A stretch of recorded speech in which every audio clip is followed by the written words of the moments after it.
ក្រុមអង្គការអាស៊ាន AOT ចុះមើលផលប៉ះពាល់ដែលយោធាថៃវាយប្រហារនៅរាជបន្លាលួចច្រកអន្តរជាតិអូស្មាច់អភិបាលខេត្តឧត្តរមានជ័យលោកមានច័ន្ទយ៉ាដានៅថ្ងៃប្រហ័សទី8ខែមករានេះបានដឹកនាំក្រុមការងារចូលរួមជាមួយក្រុមអង្គការអាស៊ាន AOT ដើម្បីពិនិត្យផលប៉ះពាល់ដែលកម្លាំងយោធាថៃវាយប្រហារនិងរាជបន្លាលួចចូលមកក្នុងច្រកអន្តរជាតិអូស្មាច់លោកមានច័ន្ទយ៉ាដាបានលើកឡើងថា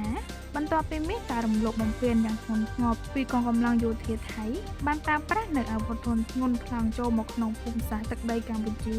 ដែលបង្កឲ្យមានការខូចខាតហេដ្ឋារចនាសម្ព័ន្ធក៏ដូចជាផ្ទះសម្បែងនិងទ្រព្យសម្បត្តិប្រជាពលរដ្ឋយ៉ាងដំណំនៅព្រឹកថ្ងៃទី8ខែមករានេះ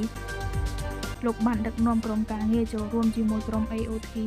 ដើម្បីពិនិត្យផលប៉ះពាល់ដែលទាហានថៃវាយប្រហារមកលើច្រកអន្តរជាតិអូស្មាច់សង្កាត់អូស្មាច់ក្រុងសំរោងខេត្តឧត្តរមានជ័យគួរឲ្យដឹងថាក្រុមអង្គការអាស៊ាន AOT ថ្មីនេះក៏បានចុះពិនិត្យផលប៉ះពាល់ស្ពានអូជីដែលរងការខូចខាតដោយសារយោធាសៀមឈ្លានពានប្រើយន្តហោះ F16 ទម្លាក់គ្រាប់បែកនៅស្រុកចុងកាខេត្តឧត្តរមានជ័យព្រមប្រទល់ខេត្តស្រីស្នាមខេត្តសៀមរាប